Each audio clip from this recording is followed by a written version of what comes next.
Dan untuk mengetahui perkembangan kasus terkait penetapan tersangka terhadap Roy Suryo CS, saat ini sudah bergabung dengan jurnalis Kompas TV Fedriska Ananda dan juru kamera Junaidi Saputra dari Mapolda Metro Jaya yang akan melaporkan.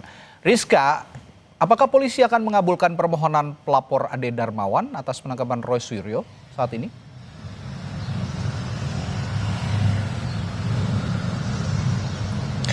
Ya, Radi, apakah polisi akan melakukan penahanan terhadap Roy Suryo dan juga kawan-kawan? Tentu ini harus mengacu pada pasal 19 ayat 2 KUHP yang mana bunyinya ini adalah penangkapan ataupun penahanan dapat dilakukan jika tersangka mangkir dari panggilan resmi dalam 2 kali berturut-turut. Namun informasi yang kami dapatkan sebetulnya besok merupakan pemeriksaan perdana Roy Suryo sebagai tersangka, dan kemudian ini apakah kemudian Roy Suryo akan hadir atau tidak, ini mungkin akan menjadi pertimbangan dari penyidik untuk dapat menangkap ataupun menjemput secara paksa Roy Suryo dan juga kawan-kawan. Karena kalau misalkan kita juga ketahui bahwa sebelumnya dari Polda Metro Jaya sudah menetapkan beberapa orang tersangka yang dibagi menjadi 2 klaster, yakni dengan inisial ES, KTR, MRF, RE, dan DHL, kemudian ada RS dan RHS dan TT. Nah, yang mana kedua klaster ini dibagi oleh penyidik ini berdasarkan berat atau tidaknya tuduhan ataupun dugaan yang dikenakan kepada mereka berdua. Jadi kita akan melihat gitu bagaimana kemudian esok pemeriksaan yang akan dilakukan terhadap Roy Suryo dan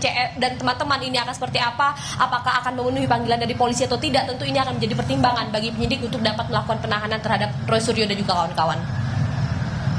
Iya, Rizka, besok informasinya pemanggilan Roy Suryo CS akan dilakukan di Polda Metro Jaya. Siapa saja kira-kira yang akan menjalani pemeriksaan besok di Polda Metro Jaya selain Roy Suryo sendiri?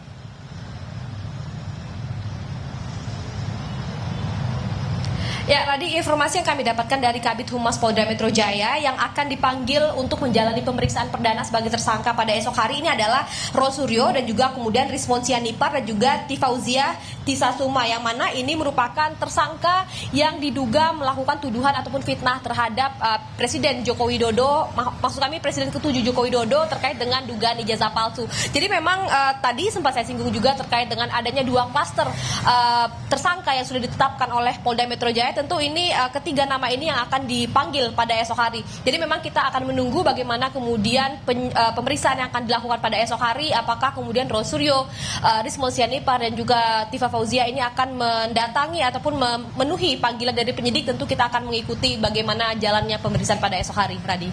Fedriska Ananda, jurnalis Kompas TV dan juru kamera Junaidi Saputra melaporkan langsung dari Polda Metro Jaya. Terima kasih.